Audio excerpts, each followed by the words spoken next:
capítulo 2, versículos del 12 hasta el 13. Filipenses 2, del 12 al 13. Entiendo que hemos tomado tiempo en el bautismo y con mucha alegría lo hemos hecho, pero también soy consciente de el tiempo, así que seré lo más breve posible. Filipenses capítulo 2, versículos 12 y 13. Continuamos con la serie de enseñanzas Salvación, pasado, presente y futuro. Y el título del sermón de hoy es Viviendo en el presente. La salvación en nuestras vidas diarias. Viviendo en el presente, salvación en nuestras vidas diarias. Yo voy a leerlo en la Nueva Traducción Viviente, como acostumbro. Usted puede seguirme en cualquier versión que usted prefiera. Dice: queridos amigos, siempre siguieron mis instrucciones cuando estaba con ustedes, y ahora que estoy lejos, es aún más importante que lo hagan. Esfuércense por demostrar los resultados de su salvación, obedeciendo a Dios con profunda reverencia y temor. Pues Dios trabaja en ustedes y les da el deseo y el poder para que hagan lo que a Él le agrada. Oramos. Padre, gracias una vez más. Gracias por todo lo que nos has permitido disfrutar en esta mañana. La comunión los unos con los otros, adorarte juntos como familia y ser testigos, Señor, de estos bautismos, estos nuevos hermanos que han decidido rendir su vida a ti, Señor. Rogamos que nos hables hoy, rogamos que nos transformes, no solamente nos hables a través de tu palabra, que limpies el terreno de nuestro corazón de cualquier distracción, cualquier obstáculo, sea físico, emocional, espiritual, que tu palabra, Señor, llegue, penetre y nos transforme, que produzca mucho fruto para tu gloria y para tu honra. Pedimos esto en el dulce nombre de Cristo Jesús. Amén y amén. Puede tomar asiento y gracias. La semana pasada vimos un tema muy importante. Uno de los pasajes que vimos la semana pasada es de Colosenses, cuando el apóstol Pablo dice que Él clavó en la cruz. Si se recuerdan, el sermón se trataba de la cruz. Que Él clavó en la cruz del Calvario el acta de los decretos que estaba en nuestra contra. Y exhibiendo a los principados y las potestades, o los exhibió públicamente, creo que no lo estoy citando correctamente, estoy repitiendo una palabra allí. Los exhibió públicamente, triunfando sobre ellos en la cruz del Calvario.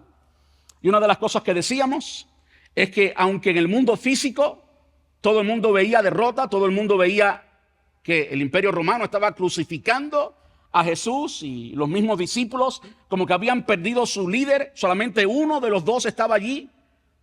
Ya había uno que ya se había quitado la vida, Judas, por supuesto, por su traición, pero el resto, solamente Juan estaba allí, el resto había huido. Físicamente era una gran derrota para muchos de ellos, al menos es lo que ellos podían entender. Sin embargo, en el mundo espiritual, lo que Pablo está diciendo es que lo que sucedió allí en la cruz del Calvario fue la victoria más grande que se ha librado jamás en el mundo espiritual. Derribando a los principados y a las potestades, los exhibió públicamente, triunfando. Es una experiencia de triunfo lo que sucedió en la cruz del Calvario. Dice que todos nuestros pecados fueron clavados allí. Todos nuestros pecados fueron clavados allí. Entonces leemos eso y pensamos, bueno, ya eso ocurrió. Ya fueron todos mis pecados perdonados. Y muchas personas tienden a mirar ese pasaje y muchos otros de la Biblia que hablan de la misma realidad y a veces mal entenderlos y regresar a la vida pasada, lo cual para un verdadero creyente, y acento la palabra verdadero, es imposible. Aquellos que hemos sido sellados con el Espíritu Santo, aquellos que hemos sido llenos del Espíritu Santo, que hemos sido transformados, que nuestro nombre ha sido escrito en el libro de la vida y que el Padre, a través del sacrificio del Hijo, nos ha hecho aceptos ante su presencia, nos ha justificado, nos ha santificado. Todo eso que Dios ha hecho, ¿quién lo puede destruir? ¿Quién lo puede reversar? El mismo apóstol Pablo en su carta a la iglesia en Roma, Romanos capítulo 8, nos da la respuesta. Si Dios es por nosotros, ¿quién contra nosotros? El que no escatimó ni a su propio Hijo, sino que lo entregó por todos nosotros. ¿Cómo no nos dará también con él todas las cosas? ¿Quién acusará a los escogidos de Dios? Dios es el que justifica, Dios es el que vendrá. Y si Dios es el que nos justifica y quien viene por nosotros, ¿quién nos acusará? Pablo continúa diciendo que por lo tanto, después de ese análisis teológico que él termina haciendo en el capítulo 12, él termina diciendo, por lo tanto estoy seguro, no dudoso, estoy seguro que ni la muerte, ni la vida, ni ángeles, ni principados, ni lo presente, ni lo porvenir, ni ninguna otra cosa creada nos podrán separar del amor de Dios que es en Cristo Jesús. Esa es la respuesta. Si va a dar un aplauso al Señor, déselo con fuerza.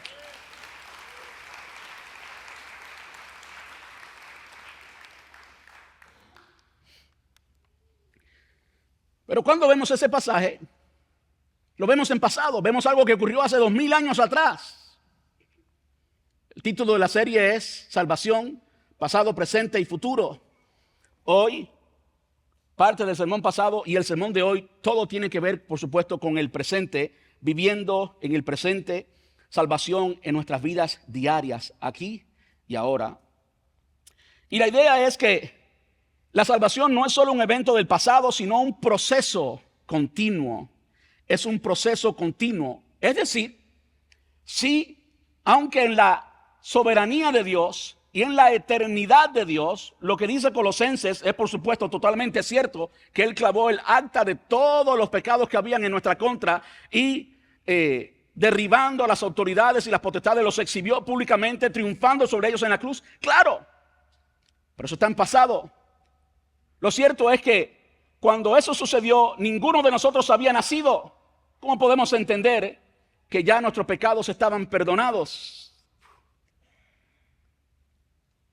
¿No es hermoso cómo Dios opera? Dios no hace experimentos para ver si funcionan. Él es Dios. Usted y yo hacemos experimentos para ver si funciona, y si funciona, pues entonces procedemos. Pero Dios, la palabra nos enseña en el libro de Efesios, otro lugar más, donde nos enseña que desde antes de la fundación del mundo, Él nos conocía. Y yo sé que eso explota tu entendimiento, explota tu mente. No llegamos a entenderlo. Si llegáramos a entenderlo con nuestro raciocinio humano, entonces quizás fuera una verdad como cualquiera de las verdades que están a nuestro alcance, verdades de la inteligencia humana. Son verdades divinas, trascienden nuestro entendimiento, pero podemos creerlas. ¿Por qué?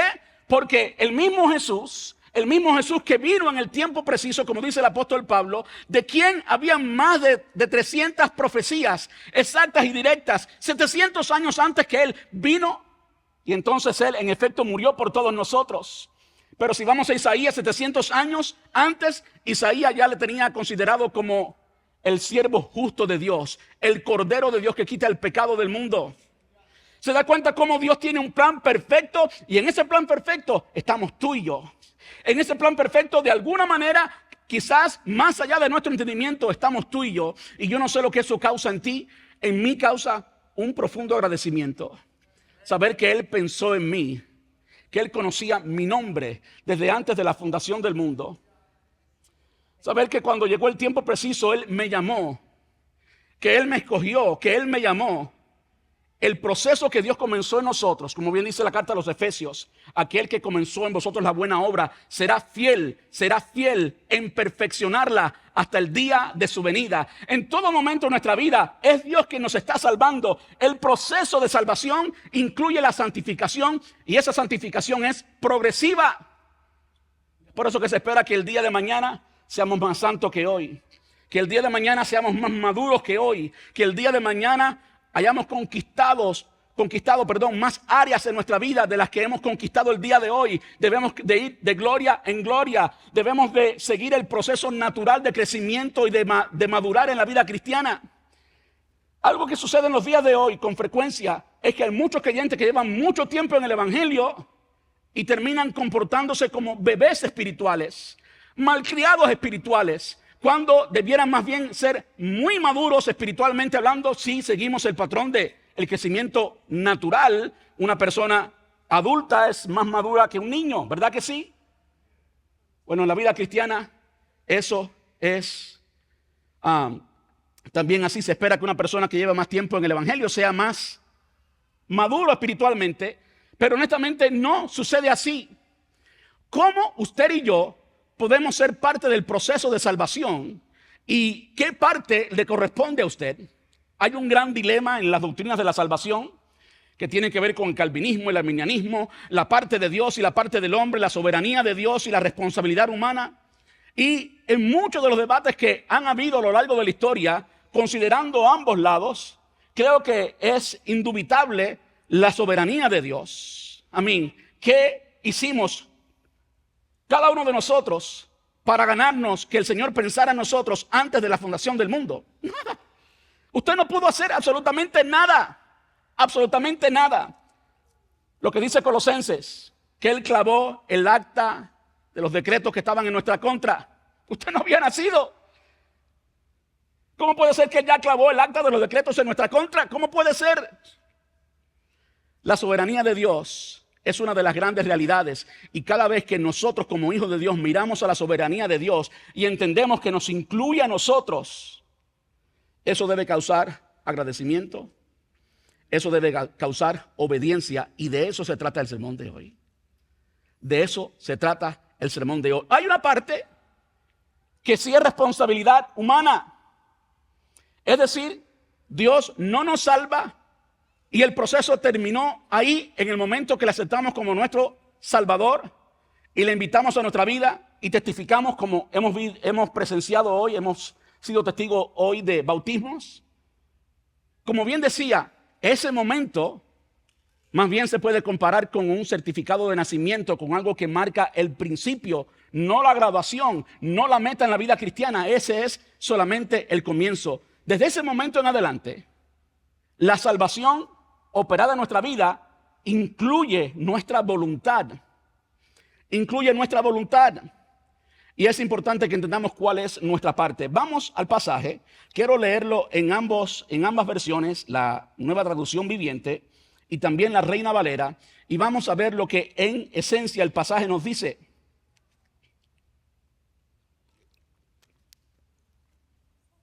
Colosenses 2, versículo 12, Nueva Traducción Viviente lo dice así. Queridos amigos, con esta introducción y solamente con saber el hecho de que el apóstol Pablo le estaba escribiendo ¿a quién? A los cristianos en Filipo. Cristianos en Filipo, ya eran cristianos. Le estaba escribiendo a la iglesia de los filipenses, el primer lugar en Europa donde se predicó el evangelio, donde el evangelio llegó a Europa. Queridos amigos, no enemigos como vimos la semana pasada. Vimos la semana pasada que aquellos que no son hijos de Dios, aunque ellos no se sientan hijos de Dios, la palabra Dios los ve como enemigos de Dios. Si aquí nos está hablando de queridos amigos, ¿le está hablando a quién? A los salvos, a la iglesia. Muy claro. Queridos amigos, siempre siguieron mis instrucciones cuando estaba con ustedes. Y ahora que estoy lejos, es aún más importante que lo hagan. ¿Qué podemos ver ahí? Obediencia. Obediencia. Ahora, nótese que aunque ellos habían sido alcanzados, que por la gracia de Dios habían sido hechos justos, habían sido justificados, como bien el apóstol Pablo explica en diferentes cartas, incluyendo también esta, Filipenses. Aunque ellos habían sido alcanzados, hay algo que el apóstol Pablo hace. Como apóstol, pone el cimiento, el cual es Cristo, y enseña la palabra de Dios.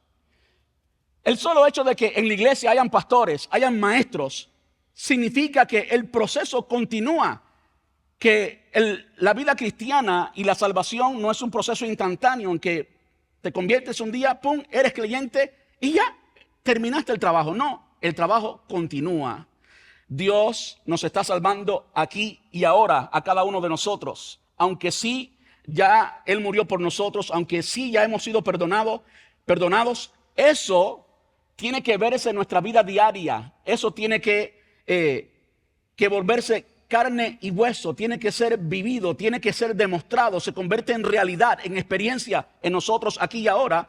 E incluye la responsabilidad humana. Pablo le escribía a esta iglesia, le había enseñado, y ahora estaba enfatizando el hecho de que ellos habían sido obedientes, y estaba diciendo, ahora que no estoy, deben ser más obedientes. ¿Verdad que sí? Esa obediencia es parte de la vida cristiana. Esa obediencia envuelve, incluye la voluntad humana. Si no, no fuera obediencia, si no fuéramos roboces. ¿Sí o no? Entonces vemos claramente que le está hablando a quién, a la iglesia. Y que no solamente le está hablando a la iglesia, es una iglesia obediente. No como la iglesia de Corinto, que había muchos problemas. Esta era una iglesia obediente. Ahora, después de decirle esto, el apóstol Pablo les dice, esfuércense. Eso es un acto de la voluntad. E incluye no solamente la voluntad, incluye el intelecto, incluye nuestras habilidades, incluye nuestro tiempo. ¿Sí o no? Esfuércense por demostrar los resultados de su salvación, obedeciendo a Dios con profunda reverencia y temor. Pues Dios trabaja en ustedes y les da el deseo y el poder para que hagan lo que a Él le agrada. Voy a seguir desglosándolo, pero no quisiera seguir desglosándolo sin leerlo en otra versión. La versión Reina Valera, la más tradicional. Y esta versión de la Biblia o esta traducción de la Biblia es una traducción más literal. En muchas ocasiones, de hecho, al principio de este versículo, me gusta más como lo dice, porque está usando palabras literales. A veces para entender más un concepto, voy a otras traducciones, como la Nueva Traducción Viviente, y leo la idea completa y como que me ayuda a entender más el concepto, ¿verdad? Dice en la Reina Valera, Filipenses 2:12, por tanto, y vemos que está concluyendo algo. De hecho, esta es la tercera vez que en este capítulo solamente dice por tanto. Aquí está concluyendo, ¿de qué está hablando? Está hablando, por supuesto, de lo que había dicho antes. ¿Qué había dicho antes? Capítulo 2, Filipenses capítulo 2. Haya pues en vosotros este mismo sentir que hubo también en Cristo Jesús, el cual siendo en forma de Dios no estimó el ser igual a Dios como cosa a que aferrarse, sino que se despojó de sí mismo tomando forma de hombre, y en la posición de hombre fue obediente hasta la muerte de cruz. Por lo tanto, Dios le exaltó sobre todo nombre, le dio un nombre que es sobre todo nombre, para que en el nombre de Jesús se doble toda rodilla de los que están en los cielos, en la tierra y debajo de la tierra, y que toda lengua confiese que Jesús es el Señor. Ese es el contexto. Por tanto, ¿de qué estaba hablando el apóstol Pablo? De la humildad y la obediencia que debe caracterizar al creyente. Y como primer ejemplo, vimos a Jesús. No estimó el ser igual a Dios como cosa que aferrarse, sino que se despojó de sí mismo, tomando forma de siervo. Y en su forma de siervo, en su forma humana, se humilló hasta lo sumo, hasta la muerte y muerte de cruz. ¿Se acuerdan el sermón pasado? ¿Se acuerdan la experiencia de la cruz? ¿Se acuerdan algunas cosas que Jesús dijo de camino a la cruz? Cuando estaba orando allí en Getsemaní, ¿qué dijo? Si puedes, pasa esta copa de mí, mas no se haga mi voluntad sino la tuya. Si fuera posible, mi voluntad no es esta. No se haga mi voluntad sino la tuya. Y por supuesto al final, Él hizo la voluntad del Padre. Me encanta cómo los evangelios colectan todos los detalles con una lucidez tan clara, como por ejemplo, como leímos la semana pasada en el Evangelio de Juan, para que se cumpliese la Escritura, para ser obediente al pie de la letra, para ser obediente literalmente, usando las mismas palabras exactamente. Por esa razón, dice Filipenses 2:12, por tanto, amados míos, como siempre habéis obedecido, no como en mi presencia solamente, sino mucho más ahora en mi ausencia, ocupaos en vuestra salvación con temor y temblor, porque Dios es el que en vosotros produce así el querer como el hacer por su buena voluntad. Ya lo he leído en las dos versiones, ahora voy a continuar desglosándolo. El punto en que a lo largo de los años, muchas personas han diferido, muchas personas han malinterpretado este pasaje, es en lo que sigue. Esfuércense por demostrar los resultados de la salvación obedeciendo a Dios con profunda reverencia y temor. La Reina Valera lo dice un poquito diferente. Ocupaos en vuestra salvación con temor y temblor. Muchas personas piensan en ocupaos en vuestra salvación con temor y temblor y piensan en que uno tiene que producir la salvación, que uno tiene que temerle tanto a Dios, y entiendo, y es muy bueno temerle a Dios, por supuesto, está aquí. Temerle tanto a Dios, y por el temor que le tenemos a Dios, entonces eso va a afectar nuestro comportamiento, y eso es lo que muchos interpretan como ocuparse de la salvación. Y lo que muchas veces se interpreta, podemos decirlo como que esas personas se están salvando a sí mismas, dejando atrás todo lo que ya hemos dicho.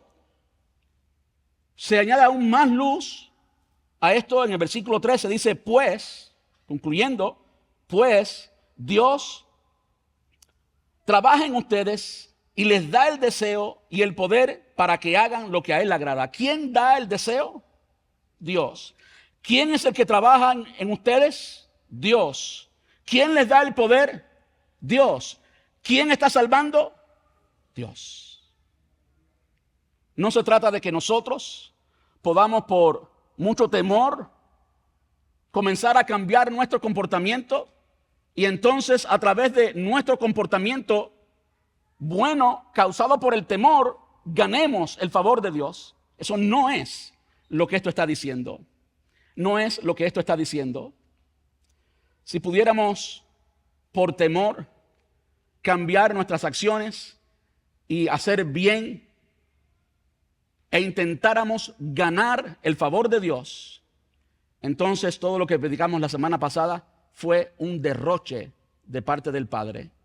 Sacrificar a su Hijo en la cruz, en pecado, en paga por nuestros pecados. Eso hubiera sido totalmente un derroche. ¿Sí o no? Entonces lo que dice Colosenses, que Él clavó nuestros pecados antes que hubiera cometido ninguno, no tiene sentido ninguno. ¿Sí o no? ¿Qué es lo que está diciendo el apóstol Pablo aquí? Que tenemos que ser más que calientabancos, que tenemos que vivir la vida cristiana, que tenemos que esforzarnos. La salvación la obtenemos por gracia. Si por temor llegáramos a cambiar nuestra conducta, créanme que podríamos cambiar solamente nuestra conducta, no podríamos jamás cambiar nuestra esencia, cambiar nuestro carácter, cambiar lo que somos. Sería un pecador tratando de comportarse como un santo. Pero ¿qué es lo que la palabra enseña? Que si alguno está en Cristo, nueva criatura es, que las cosas viejas pasaron y todas son hechas nuevas. ¿Qué fue lo que el Señor le dijo a Nicodemo en Juan capítulo 3? Aunque Nicodemo vivía una vida quizás más recta que todos nosotros, a ese mismo Nicodemo Jesús le dijo, te es necesario nacer del agua y del Espíritu. Te es necesario nacer del agua y del Espíritu. Tiene que haber una transformación de adentro hacia afuera. Lo que estamos viendo hoy es que esa transformación tiene que ser demostrada. Tiene que ser visible. No se puede quedar solamente dentro de ti. Tiene que ser evidencia y también tiene que ser progresiva. Es decir, debe ir en aumento. Debemos crecer, debemos madurar en nuestra relación con Dios. Y por supuesto el versículo 13 lo aclara de una forma muy completa porque Dios, ahora lo estoy diciendo en la versión Reina Valera, porque Dios es el que en vosotros produce así el querer como el hacer por su buena voluntad.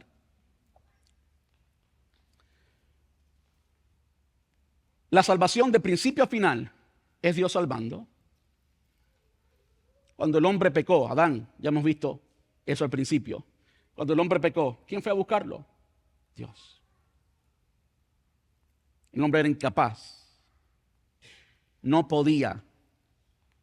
Pero Dios lo amaba tanto que le preguntó, ¿dónde estás? Y fue a buscarlo. En Lucas nos dice que el Hijo del Hombre, cuando habla de Zaqueo, hablamos de eso en uno de los sermones, que el Hijo del Hombre vino a buscar, Él todavía sigue buscando, a buscar y salvar lo que estaba perdido. Ahora, Esa salvación tiene que ser real, tiene que ser ejercida en nuestras vidas, tiene que ser visible. Quiero que vaya conmigo a 2 de Pedro, capítulo 1, versículos del 3 al 8.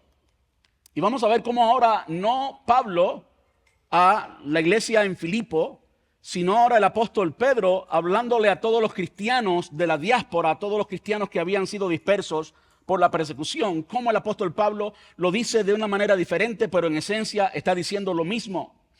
Y vamos a ver cómo nosotros tenemos parte en esto. De nuevo, la voluntad humana. Usted tiene que aceptar que es pecador para entrar a la salvación. Y después que acepta que es un pecador, hay un proceso de santificación en que usted rinde, como alguien dijo hoy, yo rindo mi vida a Él. Ese es el proceso diario. No es algo que hacemos una vez y sirve para el resto de nuestros días, diariamente. En las palabras del mismo Señor Jesús, Él dijo, el que quiera seguir en pos de mí, niéguese a sí mismo. Tome su cruz cada día y sígame. Ahora vamos a ver cómo lo dice el apóstol Pedro, segunda carta de Pedro, capítulo 1, versículos del 3 al 8. Y para ahorrar tiempo quiero leerlo en las dos versiones. Primero quiero leerlo en la Reina Valera y después lo leo en la Nueva Traducción Viviente. Voy a hacerlo un poquito inverso hoy. Dice, como todas las cosas, ¿cuántas cosas? Todas. Todas las cosas que pertenecen a la vida y a la piedad nos han sido dadas por su divino poder, mediante el conocimiento de aquel que nos llamó por su gloria y excelencia, por medio de las cuales nos ha dado preciosas y grandísimas promesas, para que por ellas llegaseis a ser participantes de la naturaleza divina, habiendo huido de la corrupción que hay en el mundo a causa de la concupiscencia, vosotros también, poniendo toda diligencia por esto mismo, añadid a vuestra fe virtud, a la virtud conocimiento, al conocimiento dominio propio, al dominio propio paciencia, a la paciencia piedad, a la piedad afecto fraternal, al afecto fraternal amor. Porque si estas cosas, escuche bien, hermano, porque si estas cosas están en vosotros y abundan, no os dejarán estar ociosos ni sin fruto en cuanto al conocimiento de nuestro Señor Jesucristo. Esta se lo leo ahora en la Nueva Traducción Viviente, quizás pueda entender un poquito más. Dice, mediante su divino poder, 2 de Pedro 1, capítulo 1, versículo 3, mediante su divino poder, Dios nos ha dado todo lo que necesitamos para llevar una vida de rectitud. Todo esto lo recibimos al llegar a conocer a aquel que nos llamó por medio de su maravillosa gloria y excelencia. Y debido a su gloria y excelencia, nos ha dado grandes y preciosas promesas.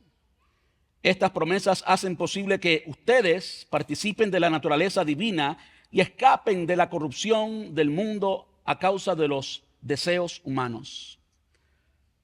¿Se da cuenta cómo usted y yo hemos alcanzado a ser parte de la zona que en esencia, se dan cuenta que no se trata de un cambio de comportamiento de una persona que en esencia es un pecador y nunca ha sido limpio de los pecados y por temor entonces comienza a hacer algunas cosas?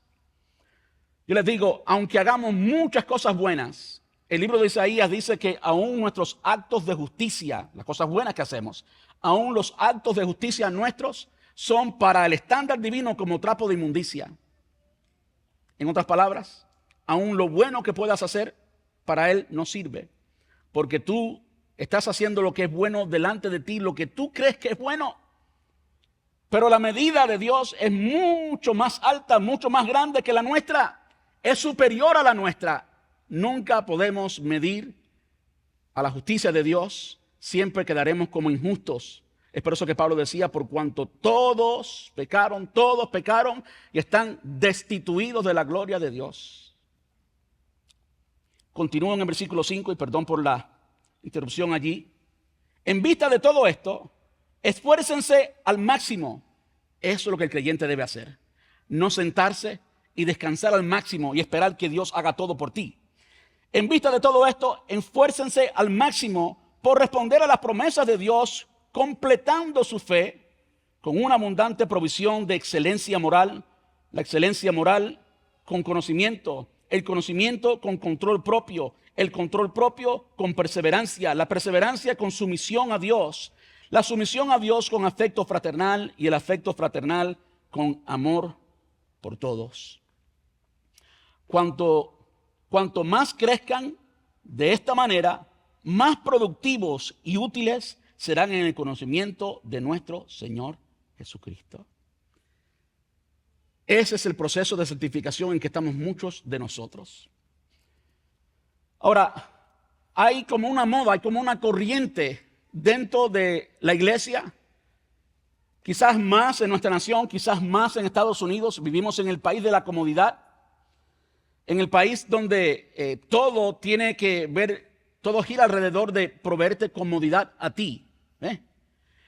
Vivimos en una filosofía de consumo donde aparentemente creemos que nos merecemos todo y que somos el centro del universo. Esa es la forma en que el americano piensa y tenemos que admitirlo, es la forma en que se piensa así acá. Esa forma de pensar es contraria a lo que la palabra enseña, es contraria a los principios del evangelio. Si alguno quiere seguir en pos de mí, no dice acomódese cada día más y tome su Coca-Cola y sígame. No, dice niéguese a sí mismo y tome su cruz cada día. No su Cadillac, perdón si alguien tiene Cadillac. No estoy pensando en nadie, ¿ves? Y sígame. Ahora, ¿qué podemos entender que es la intención del apóstol Pablo acá? ¿Y cuál es el mensaje para nosotros hoy? El mensaje para nosotros hoy es que Dios no está feliz contigo en que tú seas un calientabanco. Eso no impresiona a Dios. A Dios tampoco le impresiona tu conocimiento. No le impresiona tu conocimiento, por mucho que sepas. Es más, que mientras más sabes que sabes menos. Si usted puede entender ese rompecabezas. Mientras más sabes doctrina, mientras más sabes Biblia, más te das cuenta que no sabes nada, que te falta mucho por conocer. Más te das cuenta de lo que dice el apóstol Pablo en la carta de los Romanos, a los Corintios, que ahora vemos por espejo oscuramente y que entonces conoceremos como fuimos conocidos. En otras palabras, ahora, aún con toda la revelación que tenemos de la Biblia, que tenemos mucho más de lo que tenían los discípulos, mucho más de lo que tenían las personas en el Antiguo Testamento, tú y yo tenemos una mayor responsabilidad porque tenemos mucho más información e incluso ahora, además de la información que tenemos, la palabra de Dios, además de esto, tenemos el mismo espíritu que inspiró esta palabra, el mismo espíritu que llevó a los escritores bíblicos a escribirla, ahora Él vive en nosotros. ¿Cómo usted cree que todo ese potencial ha de ser derrochado, sentado en las sillas de un templo cada domingo y no hacer mucho más por el evangelio? El ataque del apóstol Pablo está aquí y lo que entendemos que el apóstol Pedro nos está diciendo, dice que, versículo 8, porque si estas cosas están en vosotros y abundan, no os dejarán estar ociosos ni sin fruto.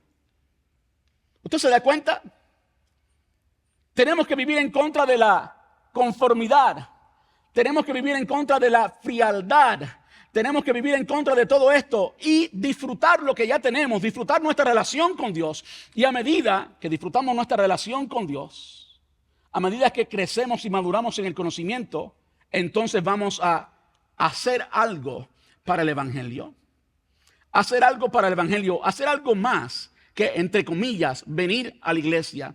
Hacer algo más que solamente estudiar la palabra de Dios. Ese es el comienzo, pero no es el final. El final es transformar nuestro carácter a través de la palabra. Transformar nuestro carácter cuando ponemos en práctica la palabra. Les doy un ejemplo. ¿Puedo darle un ejemplo? En la palabra de Dios, el primer mandamiento, ¿cuál es? Amarás al Señor tu Dios con todo tu pensamiento, con toda tu fuerza, con toda tu mente. Y Jesús dijo, cuando le preguntaron acerca de ese mandamiento, ¿qué dijo Jesús? Y a tu prójimo como a ti mismo. Amar. ¿Verdad que sí? Amar creo que es clave, es el primer mandamiento. Jesús lo enfatizó una vez más. En el Nuevo Testamento hay múltiples ocasiones en que el apóstol Pablo y otros apóstoles, no solamente Pablo, nos llevan a amar a otros. Ahora, los domingos, si usted, yo no quiero, no es mi intención ofender a nadie con decirle calientabanco. No es mi intención. Pero sí es mi intención que usted se sienta incómodo por no vivir a plenitud lo que el Señor quiere que usted viva. Y no, Dios no quiere que seas solo un calientabanco. Con todo el potencial que hay en ti, toda la gracia que ha sido invertida en ti, piense en que usted está invirtiendo en alguien. Y que usted ha invertido mucho amor, que usted ha invertido mucho tiempo, que usted ha invertido mucho conocimiento, que usted se ha vaciado, que ahora su espíritu se lo ha dado a esa persona y que al final esa persona no haga nada con eso. Yo no podía estar tranquilo. El Señor no puede estar tranquilo. Algo tenemos que hacer que produzca, algo tenemos que hacer. Y eso ocurre cuando nos alineamos con el Señor y entonces comenzamos a vivir la vida cristiana. Cuando eso no ocurre, porque si estas cosas están en vosotros y abundan, no os dejarán estar ociosos ni sin fruto. Si usted continúa leyendo, va a ver que el apóstol Pedro dice, no os dejarán caer jamás. No os dejarán caer jamás. Eso es lo que debemos hacer en la vida cristiana. Debemos añadirle, debemos esforzarnos. No es suficiente con venir y convertirnos en un religioso y pasar por todo el proceso. No, hay que poner el corazón allí, hay que poner la voluntad, hay que poner el tiempo, hay que poner el dinero, hay que poner todo lo que somos porque esa es la demanda de Dios. Quiero terminar con Gálatas capítulo 5, versículos del 16 al 25.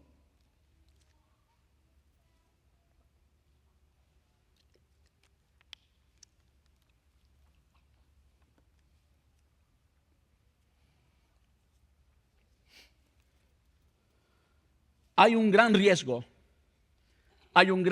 en la vida cristiana cuando todo lo que usted hace como creyente es asistir los domingos y cumplir, entre comillas, con lo que se hace en un servicio de la iglesia los domingos. Hay un gran riesgo. El riesgo es que usted se convierta en una persona ociosa. La persona ociosa es la persona que no hace nada. Tiene mucho tiempo, pero no hace nada. Usted se conforma. ¿Usted sabe lo que sucede en un cuerpo cuando una persona, por ejemplo, se acuesta por toda una semana? Esta semana he estado en el hospital varias veces y una de las enfermeras, uno de los doctores, le estaba explicando eso a una paciente. Si usted no se mueve, usted se está matando a sí misma. Tiene que moverse. Tiene que ejercitarse para que tenga energía. Usted tiene que hacer algo. Les inicié ahorita la idea y no la terminé. Voy a terminarla ahora. De amarnos los unos a los otros. ¿Verdad? Muy claro que es un mandamiento muy importante. Ahora, ¿cómo lo practicamos? Supongamos que usted es un calientabancos. ¿Cómo usted ama a su hermano? Bueno, el hermano o la hermana que está al frente, que es la que se sienta al frente, la que le cae bien, qué bueno, ya usted siente que la ama. La palabra enseña que el amor de Dios ha sido derramado en nuestros corazones por su Espíritu, de modo que es natural que todo creyente ame. Naturalmente, si usted es un verdadero creyente, usted va a subir amor por las personas. Ahora, si usted no crea las acciones, la práctica para demostrar ese amor, ese músculo del amor divino se atrofia en usted. Usted ha sido lleno con el amor de Dios, lo que dice la palabra de Dios. Vamos al calientabanco. Está sentado, ama a la persona que está al frente, le cae bien, siente amor de parte de Dios, pero ahí se acabó. Le cae bien el hermano que toca el piano, los hermanos que cantan, que santos, qué lindos, todos levantan las manos, todos adoran, qué linda voz, qué lindo toca, qué lindo predica, qué lindo esto, qué lindo aquello, pero ahí termina todo. Esa persona nunca le ha ofendido, usted nunca ha hecho un acto de amor por esa persona, usted no sabe si a esa persona le gustan las flores o le gusta tiempo de calidad o si le gusta simplemente palabras de afirmación. Usted no sabe cómo demostrar el amor a esa persona porque simplemente no conoce a la persona. Se da cuenta que ser un calientabanco no le habilita a practicar la vida cristiana.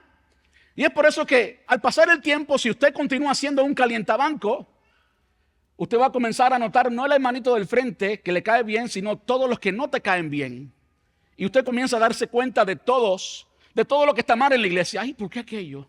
¿Y por qué esto? ¿Y por qué lo otro? ¿Y por qué lo otro? ¿Y por qué lo otro? ¿Y por qué lo otro? Es que usted tiene el tiempo del mundo para enterarse de todos los chismes y para meterse en cosas que no le importan y para destruir a todo el mundo.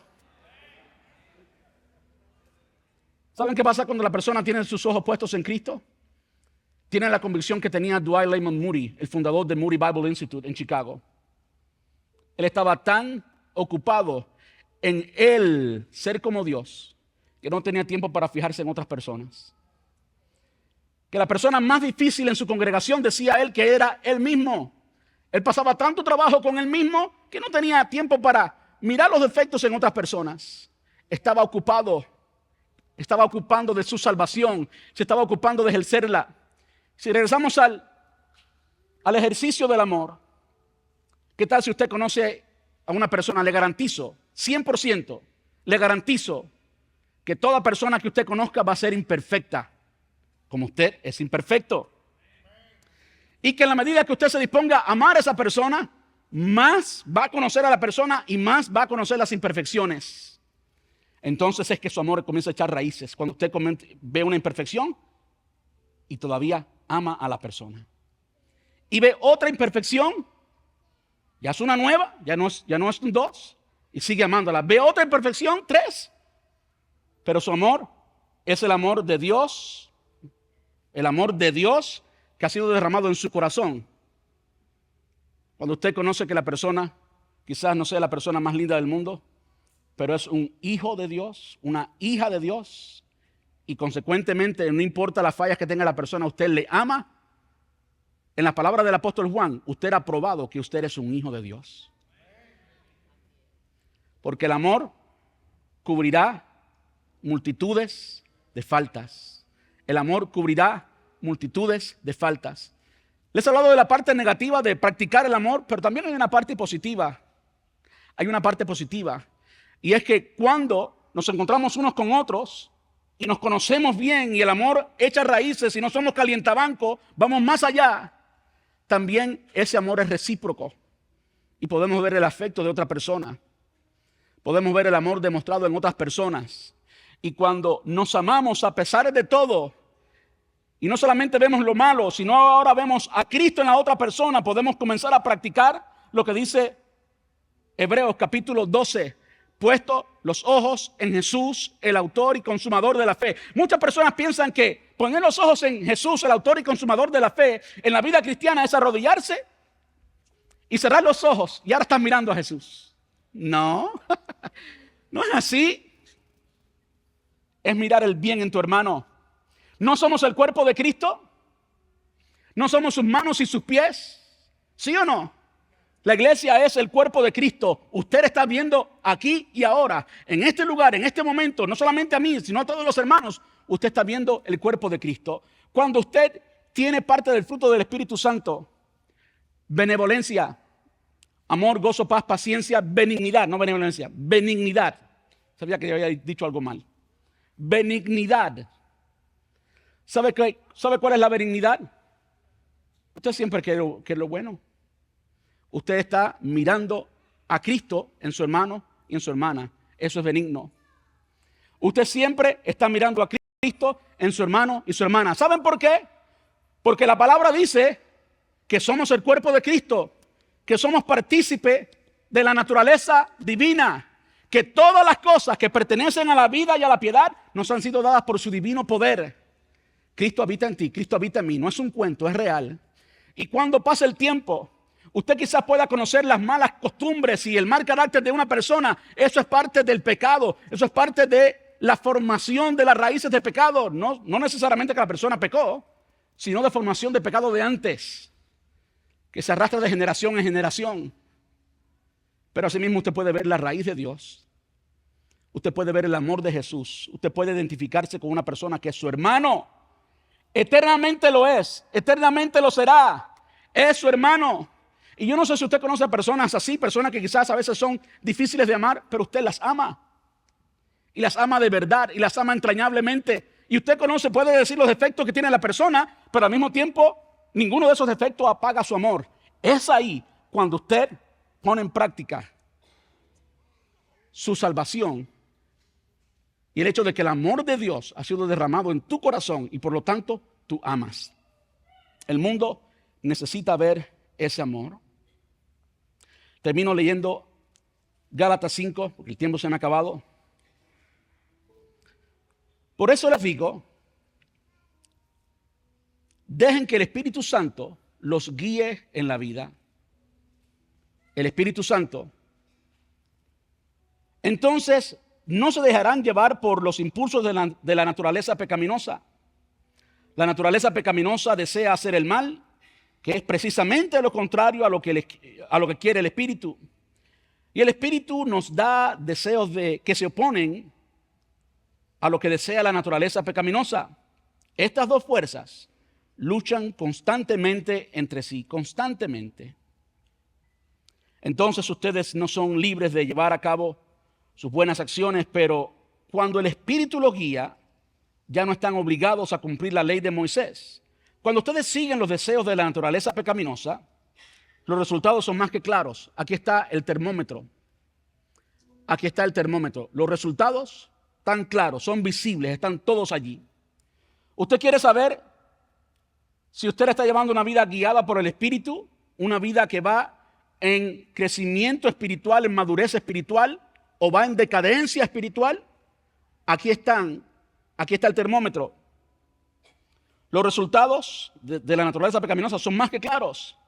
Inmoralidad sexual, impureza, pasiones sensuales, idolatría, hechicería, hostilidad.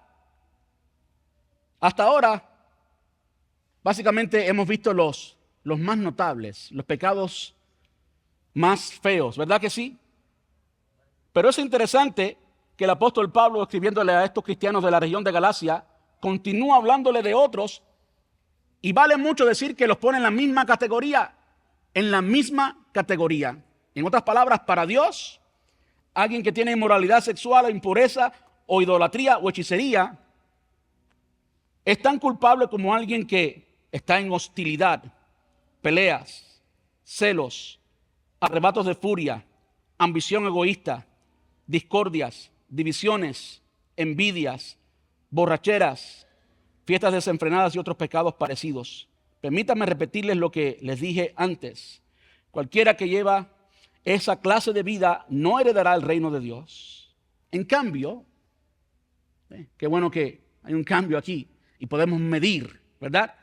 Cuando estamos creciendo espiritualmente, cuando estamos madurando espiritualmente. En cambio, la clase de fruto o resultado o producto del Espíritu Santo produce en nuestra vida es amor, alegría, paz, paciencia, gentileza, bondad, fidelidad, humildad y control propio.